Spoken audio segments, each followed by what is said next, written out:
यहाँ तो ठीक है, दिल्ली की कुर्सी डगमगाती है भाई। मैं आप सभी से कहना चाहता हूं, आप कितने भी संघ संगठन पार्टी नेता बन जाओ, कोई फर्क नहीं पड़ता।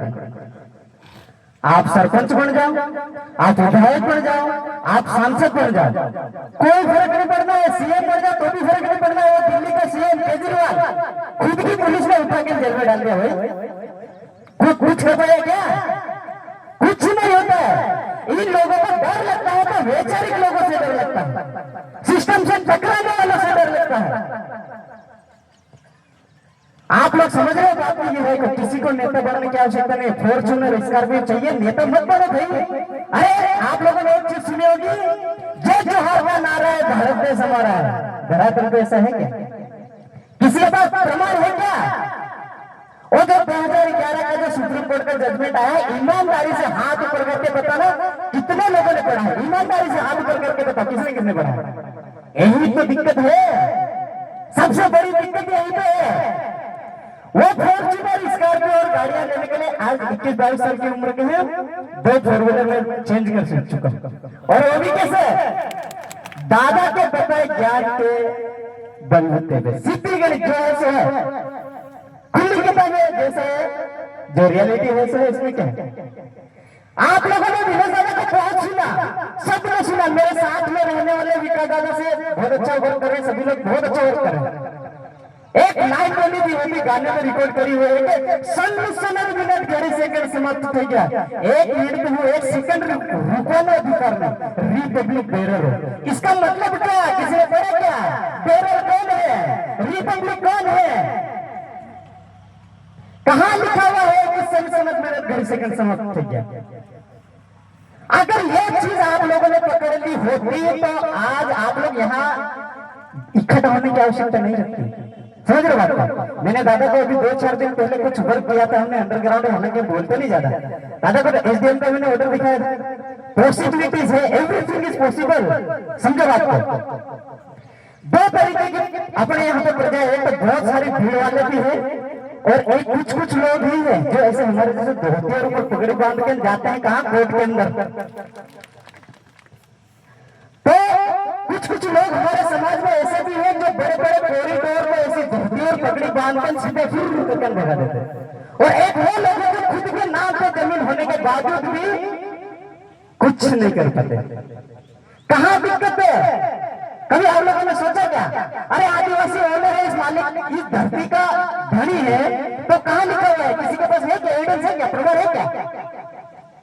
आप लोग बोल रहे हो, अरे बुरा मत माना, इसके सर और बहुत सारे सभी लोग बोलते हैं कि भाजपा सरकार आ गई, कांग्रेस सरकार आ गई, मोदी सरकार हो गई, मोहन सरकार, शिवराज सरकार। अरे सरकार नहीं है वो।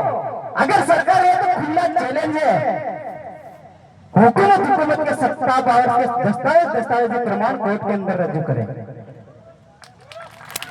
अरे जो सत्य है सो सत्य है। ये सरोकार है। सरोकार मतलब ये कॉर्पोरेट कंपनियां हैं, इंडिया यूनियन के लोग हैं, रिपब्लिक के लोग हैं। इनमें जो भी बोल रहा हूं वो कोर्ट का ऑर्डर है, उसमें क्लियरली मेंशन किया हुआ है भाई। 1972 भू राजस्व संहिता 1972 पेज नंबर 395 पर क्लियरली मेंशनेड है कि बाहर से आए हुए जितने भी है, Republic of India, India union, granted low. Granted मतलब क्या होता है समझ में आ रही बात? ग्रांट, मैं मेरा अधिकार किसी को ग्रांट में देता हूँ, वही तो आज से मेरे पर शासन करेगा। और वही चीज ये लोग नेता इसी फंडामेंटल को अपना करके आप लोगों का अधिकार, आपका ग्रांट लेकर के हमारा सरकार चला रहे हैं, और सरकार के नाम से सरोकारी कर रहे हैं। बाकी सरकार है नहीं। अगर किसी भी गाड़ी के ऊपर गवर्नमेंट लिखा हुआ, सरकार लिखा हुआ अगर शब्द मिल जाए तो मैं आप लोगों को बता रहा हूँ, यहाँ केवल सिनोप्सिस होगी, छोटी छोटी बातें होगी, बाकी और डिटेल में सीखना पड़ेगा। यहाँ समय नहीं है इतना, समझ सकते बात को। कैटर में आना तो सारी चीजें पता चलेगी। तो मेरा ये कहना पड़ा है, उसका फोटो खींचो, गाड़ी का नंबर लो, सीधा उसके ऊपर कोर्ट में केस कर दो भाई। अगर तो कोर्ट में हो तो आगे सभी मामला ऐसी रखा दफा हो जाएगा क्या? ये गवर्नमेंट नहीं है। आप लोग बोलते हो नरेंद्र मोदी सरकार आ रही है, क्यों बोलते हो सरकार सरकार सरकार बोल करके इनको माने चला दिया? ये सिर्फ और सिर्फ OIGS all India government services, मतलब ये सेवा करने वाले लोग ही है। इनको कोई अधिकार नहीं है कि ये अपनी गाड़ी पे सरकार लिखाए। समझ रहे बात? इस धरती का ओनर, मालिक, धनी एक ही आदिम जाति आदिवासी कुटुंब परिवार में एक ऐसा महान व्यक्ति पैदा हुए थे एससी 4 केसरी सिंह दादा, जिन्होंने खुद डिक्लेयर किया। यहाँ दिया किसी ने नहीं माना, हाई कोर्ट गए, सुप्रीम कोर्ट गए, किसी ने नहीं माना, सीधे पूछे, विश्व अदालत में पूछे, और वहां से उन्होंने डिक्लेयर करके लाए 30/4/1968 को आदिवासी धरती का ओनर मालिक बनेंगे। और उसको पूरे देश के जो नेता, मुख्य लोग होते हैं ना, जैसे कि अपने यहाँ क्या बनता है, कानून बनता था, विधानसभा या फिर लोकसभा में बनता है, राइट? ऐसे कैसे इनसे ऊपर एक कानून बनता है, उसको बोलते हैं डेलीगेट बोलते हैं ना, यूके कॉमनवेल्थ डेलीगेट। वहां पे क्या होता है कि जैसे अपने यहाँ आप लोग चुन के भेजते हो, जैसे विधायक हो गए, सांसद हो गए, ये लोग बैठ के कानून पारित करते हैं। वहां पर देश के मुख्य लीडर सुप्रीम, जैसे कि राष्ट्रपति हो गया, प्रधानमंत्री हो गया, ऐसे लोग बैठ करके कानून पारित करते हैं। तो वहां से एक रेस रिलेशन बिल पारित हुआ। मैं दादा आप लोगों को बताना चाहूंगा सर, आप समझना खास करके नहीं, उसमें क्लियरली मेंशन किया हुआ है कि धारा 30/4/1968 को रेस रिलेशन एक्ट पब्लिश हुआ था, और उसकी धारा 17 में क्लियरली मेंशन है कि अगर देश में जितना भी जो कानून व्यवस्था या फिर जो भी OIGS मतलब जितने भी गवर्नमेंट डिपार्टमेंट है उसके नीचे वर्क करेंगे, वो रेस रिलेशन एक्ट धारा 17 और 18 के तहत वो रेस रिलेशन बोर्ड के प्रति जवाबदेह होंगे, ऐसे लिखा। और उसमें यही मेंशन किया कि जितने जो मंत्री यहाँ से चुन करके जाते हैं, वो अगर उसके अंदर कोई दोष पाया जाता है तो वो अपनी वार्षिक रिपोर्ट के माध्यम से संसद को तथ्यों की जानकारी दे सकते हैं, जिसमें फिर से बहस हो सकती है। कुल मिला के अगर उनको कुछ भी अगर पारित करना होगा तो गवर्नमेंट ऑफ इंडिया, भारत सरकार, रेस रिलेशन बोर्ड से परमिशन, परवानगी लेनी होगी। क्या इन्होंने जितने भी कानून पारित किए वो गवर्नमेंट ऑफ इंडिया, भारत सरकार की परमिशन, परवानगी से पारित हुए? अगर हुआ है तो भारत सरकार का गजट नोटिफिकेशन प्रस्तुत कर दो, मैटर खत्म। ये लोग मूर्ख बना रहे हैं, सबको मूर्ख बनाने का काम किया हुआ है इन्होंने। तो आप सभी को जागना है और समझना है, इन लोगों के खेल को समझना है। अगर मैं फिर से यही बात कहना चाहूंगा कि हमारे समाज में सबसे ज्यादा गरीब लोग हैं। कोई साहूकार से परेशान है, कोई लोन से परेशान है, कोई बिजली से परेशान है। हमारा मुख्य उद्देश्य अगर हम इस धरती के मालिक और धनी है तो हमें बिजली लाइफ टाइम तक फ्री मिलनी चाहिए कि नहीं बताओ? अपन मालिक है तो फिर, लेकिन क्या है, दस्तावेज कहाँ है, कैसे मिलेगी आप लोगों को? ये सारी चीजें समझने के लिए आप लोगों को कैडर में आना होगा, क्योंकि वहीं से ही सारी चीजें आप लोग एक एक चीज पॉइंट टू पॉइंट और कानून के साथ इस चीज को जान पाओगे। हमारा उद्देश्य है कि आपको, अगर मैंने गाड़ी ली, मैं मजाक वाली बात नहीं बोल रहा हूँ, दादा ने हमको सिखाया था सबसे पहले। मैंने मेरी गाड़ी का खुद कोर्ट में धोती और ये लगा के गया और मैंने गाड़ी का लोन चुकता कराया। भीख मांगने वाली, माफी वाली बात नहीं हो रही, चुकता करना, खत्म करना कि आज से तेरा लोन खत्म हो गया। समझ रहे बात? तो ऐसे तमाम प्रकार की चीजें, ये आपका मुख्य उद्देश्य होना चाहिए। आप रोड टैक्स, टोल टैक्स, दुनिया भर के टैक्स से फ्री हो, आदिवासी है, natural revenue of the community, उसमें किसी भी प्रकार का टैक्स लागू नहीं होता है। लेकिन आज तक दिक्कत यह है, कुछ ज्यादा लोग जैसे विनय दादा हो गए और ऐसे कुछ जो समाज के जो मुख्य लीडर हो गए, उन लोगों को उठा के जेल में डाल दिया, ठीक है, ताकि जैसे तैसे करके भी इन लोगों को मोर्चा खत्म कर दिया जाए।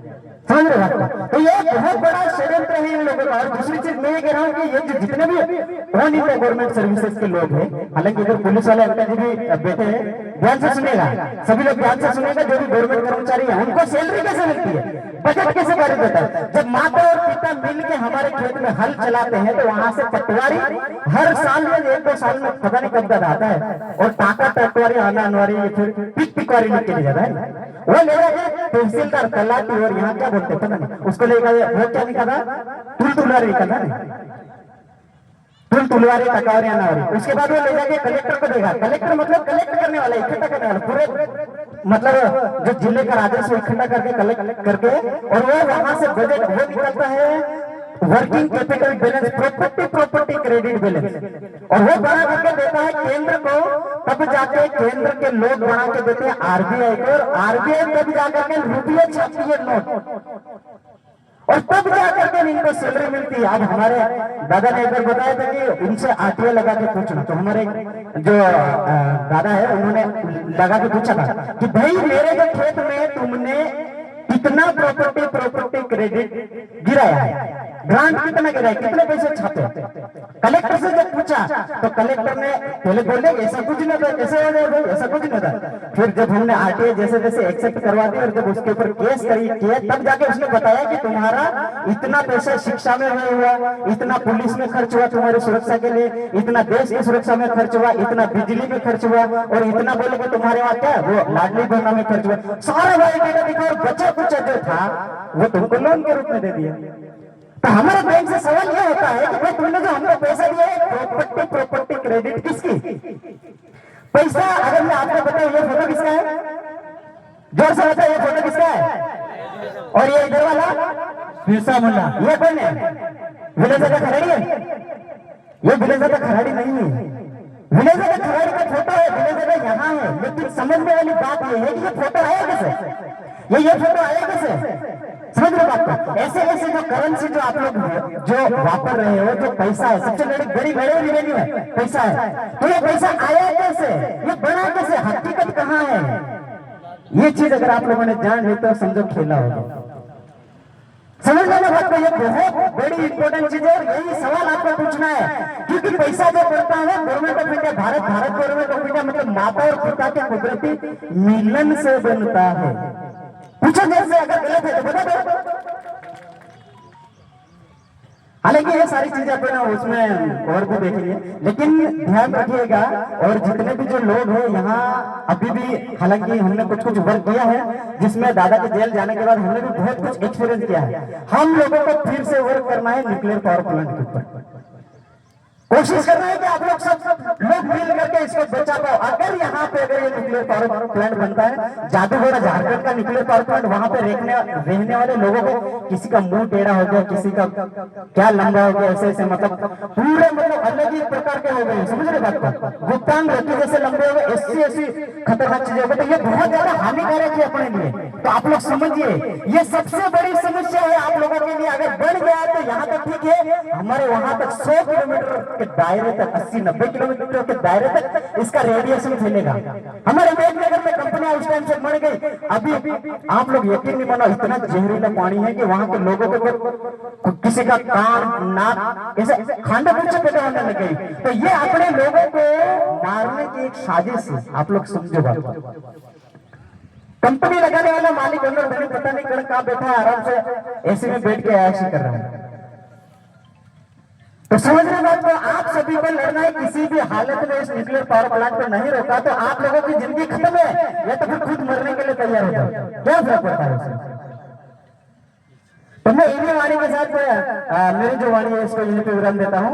देन एक बार विलेज दादा खराड़ी के लिए मैं 1 2 3 बोलूंगा और कुराटी कर दो। ऐसी कुराटी करना जो अपने बाप दादा करते थे और विदेशी धरती के लोगों की, समझी रहो, समझी जाएगा, गिली हो जाती है। 1 2 3 मजा नहीं आया। 1 2 3 और हमारी कुटुंबी की जो टीम है उनके लिए भी एक बार जोरदार तालियां बजा दी।